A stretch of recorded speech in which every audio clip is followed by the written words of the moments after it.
వెలుగొండ ప్రాజెక్టుకు 2026 నాటికి పూర్తి చేయాలని ముఖ్యమంత్రి చంద్రబాబు సంకల్పంతో ఉన్నారు. ఆ లక్ష్యం మేరకు మనం కూడా పనిచేయాలి. అధికారులు మాత్రం పనుల్లో ఎలాంటి పురోగతి చూపడం లేదు. గతంలో ఈ ప్రాజెక్టు మీద సమీక్ష చేసినప్పుడు ఏం సమాధానాలు చెప్పారు, ఇప్పుడు అవే చెప్తున్నారు. ఇప్పటికే కొన్ని టెండర్లు పిలవాల్సి ఉంది, అవి పూర్తి చేయలేదు. ఈ జలవనరుల శాఖ మంత్రి నిమ్మల రామానాయుడు ఆగ్రహం వ్యక్తం చేయడం, వీడియో కాన్ఫరెన్స్ ద్వారా ఇదంతా చేశారు. ఎందుకు ఈ మనం పేపర్లలో రాసుకునే సినిమా డైలాగులు? ప్రభుత్వం నుంచి బడ్జెట్ కేటాయిస్తే ఇప్పుడు అమరావతికి టెండర్లు పిలవట్లేదా, ఖరారు కాలేదా? పోలవరానికి పర్ఫెక్ట్గా పని జరిగిపోవట్లేదా? ఈ రెండు కేంద్ర ప్రభుత్వం పర్యవేక్షిస్తుంది కాబట్టి బాగుందా? ఇది రాష్ట్ర ప్రభుత్వమే చేస్తుంది కాబట్టి కుదరట్లేదా? అధికారులు మాట వింటలేదా?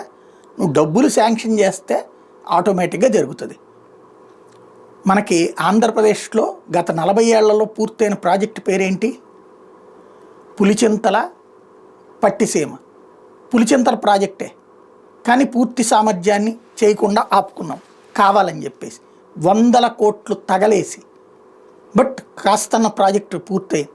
పట్టిసీమ ఎత్తిపోతల, అది నిల్వ ఉంచేటటువంటిది కాదు, ఎత్తి పోసుకునేటటువంటిది. అది ప్రాజెక్టు కిందకి రాదు. అయినా పోనీ అది కూడా అయినారు.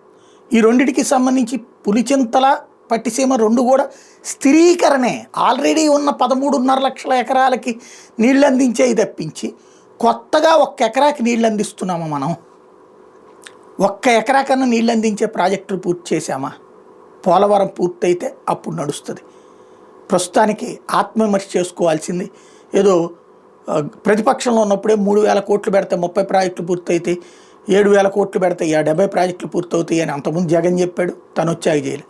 ఇప్పుడు వీళ్ళు చెప్తారు. ఇట్లాంటిది మధ్యలో అధికారులను దబాయించేసి అది పేపర్లో రాసుకుంటారు. అదే నడుస్తుంటుంది.